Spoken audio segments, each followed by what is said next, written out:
Okay guys, how's it going? I like to mow here, and today I'm going to be doing a tutorial on how to replace the carburetor on your Briggs and Stratton Quantum engine, and it's on this pressure washer right here. So let me go ahead and back out my big mower here, and we'll start the tutorial. Okay, so to start off with this repair, what you're going to want to do is take the air filter off, which is taken out by this flathead screw right here, and it would normally sit right about here.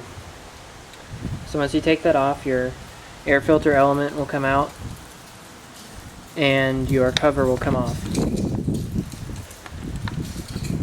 So next what you'll have is this plate.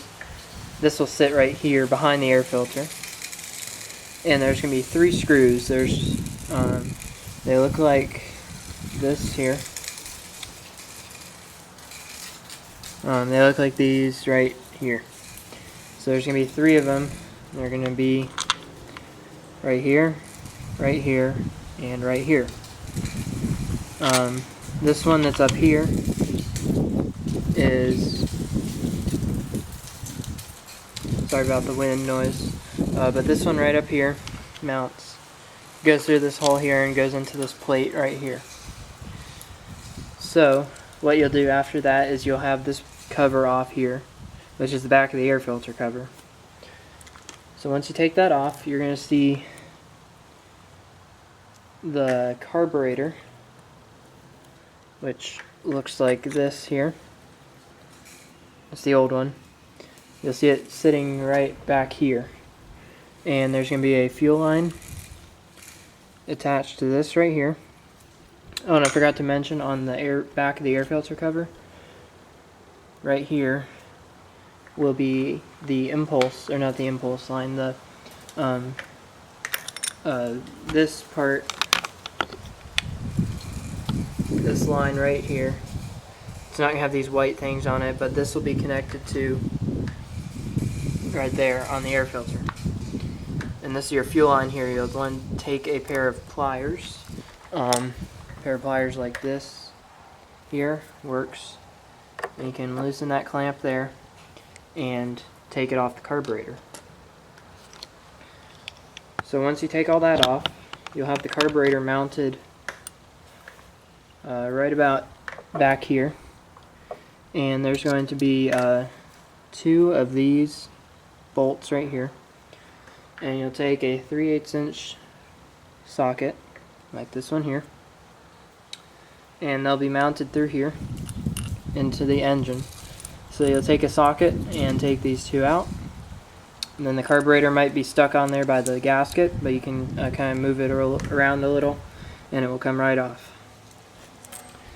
So now that you've done that, you're going to have an open area right down here. So it's just going to be all open now. So now what I'll show you is how to replace the carburetor with a new one. Okay, so here's the new carburetor. This one I ordered aftermarket because it'd be a bit cheaper. So I'll link in the description where you can buy this carburetor. I believe it's about $12 or $13. But this is the new one. You can see the new fuel line here, where the fuel line goes here. Then this is the choke, because this engine does not have a primer. This is the choke right here with the choke butterfly. And this is the throttle. So what you're going to do. Oh, and also this new carburetor comes with 2 gaskets, an O-ring in the back, which is the gasket on the motor, and then this gasket which goes behind the air filter cover. I highly recommend replacing these when you replace the carburetor, so that you make sure that you don't have any air leaks, which can cause the engine to run erratically or just run poorly in general. So definitely recommend replacing these 2 gaskets. And if you order this carburetor, I'll link this one it was on eBay. If you order this one, it comes with these 2 gaskets.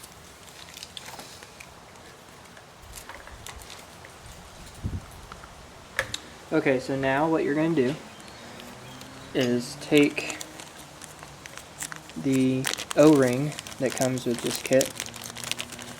I'll leave the other gasket aside for now, show you where that goes. And what you're going to do is you're going to take the old O-ring off. The old O-ring is going to be kind of stuck on, probably. Oh, that one came off. Sometimes these gasket or O-rings can be stuck on, and take like a flathead screwdriver, and you can pry it around and get it off. This one just came off really easily. But so here's the new one, and what you're going to do is just slide that on and make sure it's flush, and that one's flush. So what you're going to do next is take your new carburetor, which is right up here, and what you're going to do is you're going to make sure you orientate the carburetor, which there's only one way you can put it on, this way, but you need to make sure your fuel connection right here is facing towards the fuel tank, which is back here. So what I'm going to do is I'm going to take one of my bolts, and for the time being I'm not going to connect this fuel line because this one needs a new fuel line, which I'll show you how to do as well. I'm going to take my bolts that I have for this and put it up onto the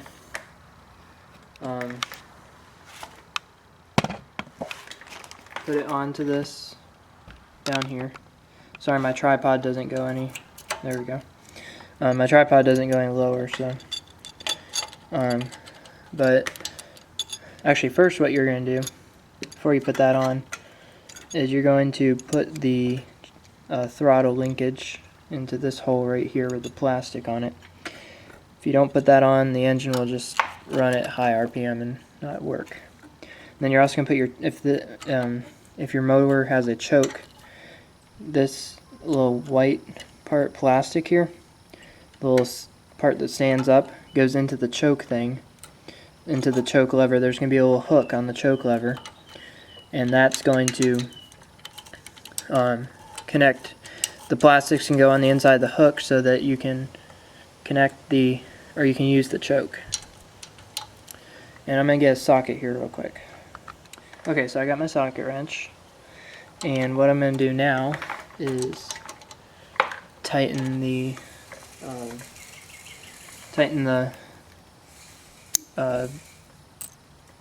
nut or bolts onto the engine. First, I'd recommend loosely putting them in with your hand, just so you don't strip them. If you can. My hands are kind of big. Okay, that one's in. Now let's get this other one threaded in a bit. Okay, I'm going to get an extension for my socket here real quick. Okay, so I got my socket extension here, as you can see. So I'll just put my wrench on here, start tightening this.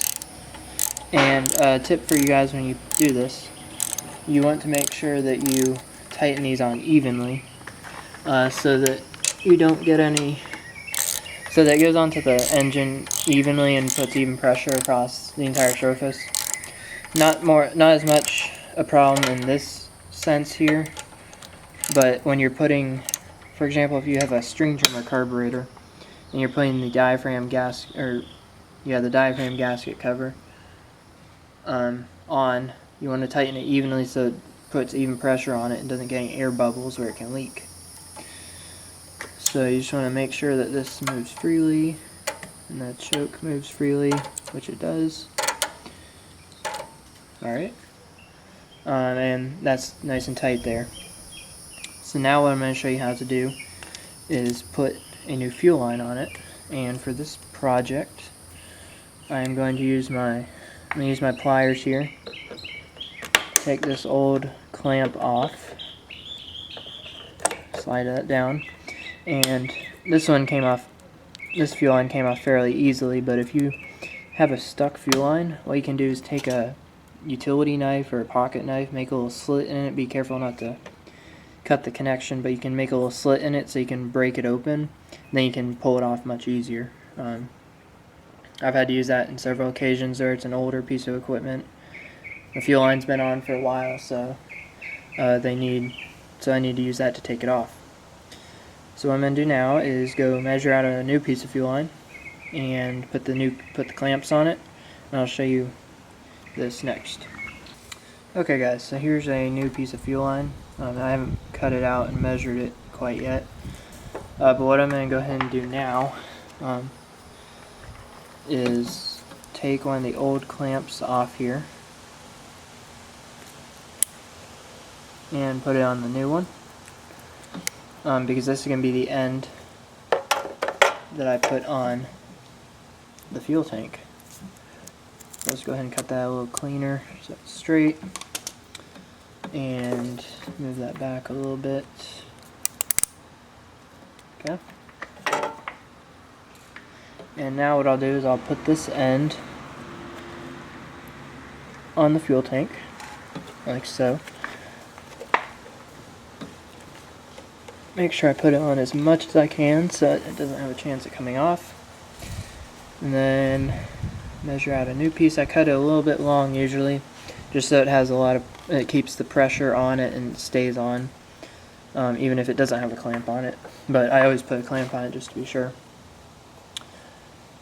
So it looks about there, so I'll cut that.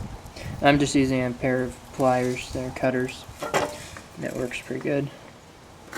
So now as you can see I have to bend it back a little bit, but that's okay because as you can see the old one was bent a certain way, and the reason I'm replacing this one, see if I can find it, you can see how it's all cracked like that. Oh wow, I can even just break off the outer piece. Oh yeah, here's the big crack along the side as you can see.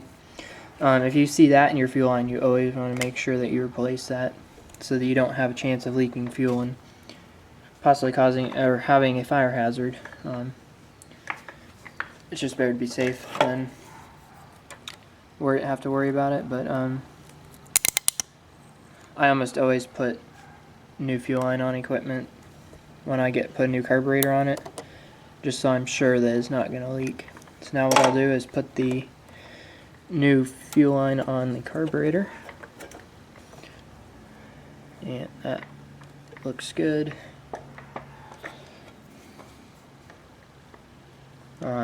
So what I'm going to do now is take my pliers and get the clamp moved up. I'm just reusing the old clamp. I usually put new clamps on it, but I don't really see a need to. Plus I don't have it. Well, I usually put new ones on if it is an older piece of equipment, because the clamps can kind of stretch out sometimes. So I'll just move this clamp down to here. And you can do these with your fingers. It just kind of, especially if they're new, they're really springy, so they take quite a bit of force to move. So that's good. Now we got a new fuel line on here. So now what we can do is take, remember that other gasket? Here's that other one. What we're going to do is we're going to take this one out now. And on the back of, I'll show you a little trick here. So this is the back of the air filter housing. Back a bit here. So this is the air filter housing here, as you can see. And on the back of it, this is the hole where the carburetor mounts to. See these little spikes right here and right here and right there. Used to be one there, but what you can do is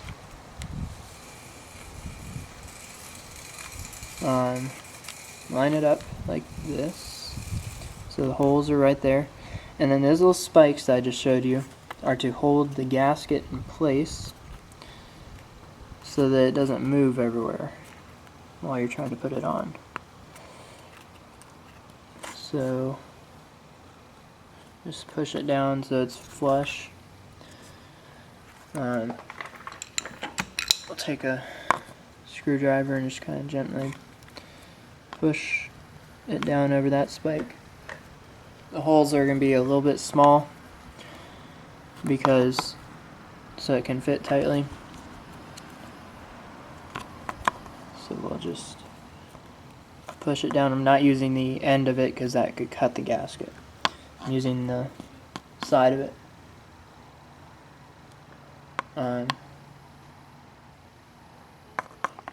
So that it will be like that.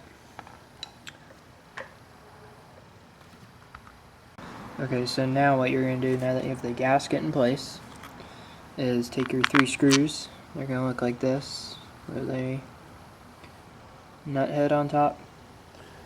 And you're going to put them in those 3 holes. So one here, one up here, and one down here. So right there, and right there. So now what you're going to do is take your nut driver and line up those screws. Just kind of loosely put a couple in so you can line it up. Oh, and first, before you do that, well, you can leave that slightly on. It's actually easier this way. You're going to connect that breather line. That's what that line is.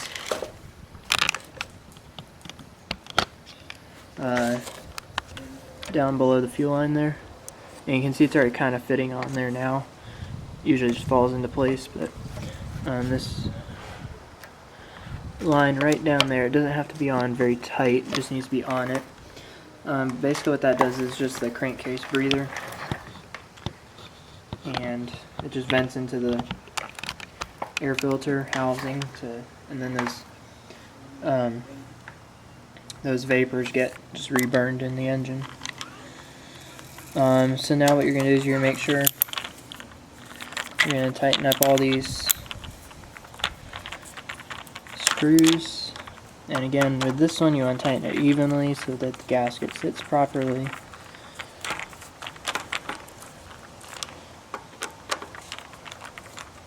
So just tighten all these up.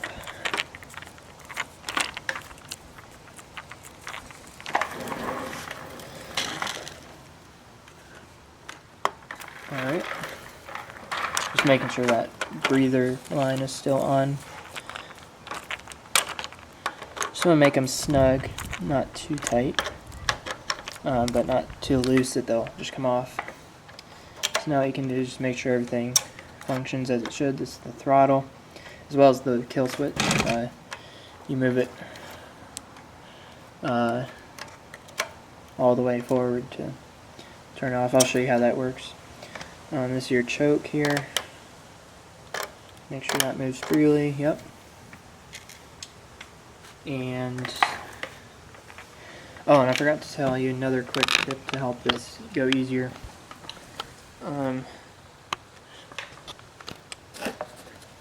This is the shroud that normally goes on top of the engine. You can take this off. So normally it'd sit up here with the recoil through there, and it covers all this area right here. If you take that off, it just uses 2 coarse thread screws like this. If you take these off, it makes it a lot easier to get into everything so you can access it all properly and see what you're doing. I usually always take the shroud off any engine I'm working on just to make it easier for me to see what I'm doing. So now that you have all that put on, we're going to go ahead and put the shroud back on. Put this up here. There's a little slot right here for the recoil rope to go through, so you just pull that out a little bit, slide it through, and put it back on like that, and it should sit down so it's flush right here. And now what I'm going to do is I'll put these 2 screws in. There's 2 coarse thread screws. They are Phillips head, so I'll show you where these go. Okay, so these 2 coarse thread screws, one goes right here in this hole, one goes over here, so I just thread those in a bit. And then I'll tighten these down. You don't want to tighten it too much because you can strip them out since it's just going into plastic. just a little bit, just snug to hold the shroud on. So we'll just tighten those up like that. Okay, so that's just about it. I'll take the camera off so I can show you all what it looks like when it's completed. So we got the air filter backing on, got the shroud on, brand new carburetor in there, new fuel line. The last part I'm waiting on for this machine is just the air filter, because the old carburetor is leaking out, so this one, it's all yellow because it was leaking gas through the air filter. So you need to replace that when that happens, because it restricts airflow and causes the engine to run bad. This one, I didn't touch the spark plug. I'll check it, see if it needs to be done. I have some of those in stock. I keep just some common parts in my shop, like spark plugs, air filters, to an extent. But otherwise, I don't really stock many parts, and I just order things because I can get it pretty quickly. But so now that we have that, I'll go pull it over here. Well, I'll put some gas in it first and then check for leaks. But then I'll pull it over and hook it up to water, because this is a pressure washer. You don't want to run it without water in the pump, or you could burn it up. But I'm not going to run it with an air filter right now, just because I don't have one for it. But a short period of time won't hurt it. So I'll go hook it up to some water here, put gas in it, and we'll start it up and see how it does. One more thing I forgot to mention, I always disconnect the spark plug wire when I'm working on something, just to make sure it doesn't accidentally start. So you want to make sure that's back on when you go to use it, because you'll wonder why it's not starting, and I've done that before. But anyways, let's go get hooked up to water and put some gas in it. Okay guys, so I just purged out the air out of the system. You always want to do that to make sure you don't run your pump dry, which can burn it up. And I think the wand that came with this pressure washer is not working. So what I did is I just used my wand. That's the one that's not working is this one right closest to us. So I'll have to get a new wand for that. This is a repair for someone. This is not my personal pressure washer, but I put some gas in it. It went down to the carburetor. There's no leaks, so we're gonna go ahead and try and start it up. And that water leaking there is just out of the hose connection. I think it's missing a gasket or something. I'll have to take a look at that. But anyways, here we go.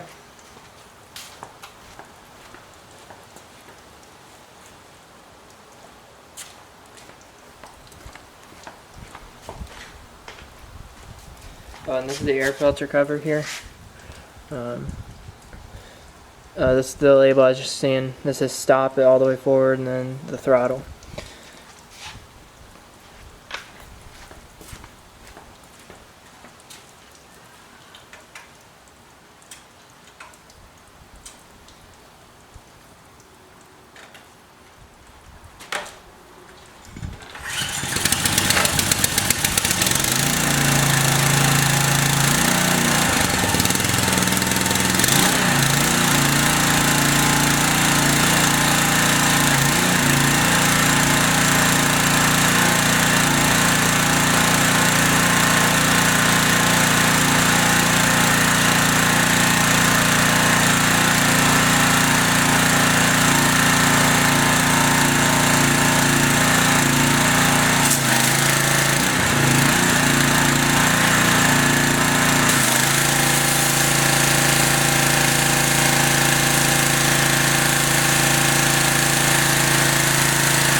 Well, I'd say that was a successful repair. I'm just using like I said, I'm just using my own spray wand, so I'll probably get a new one for this. The old one doesn't seem to be working. I think it's like clogged up, or it's seized up from sitting or something. So yeah, if you guys have any questions, this is an XL pressure washer. I'll show you the label on it.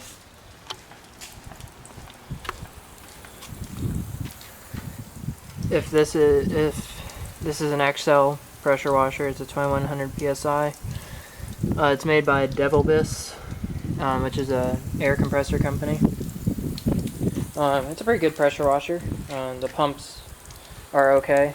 I just cleaned this little area, as you can see.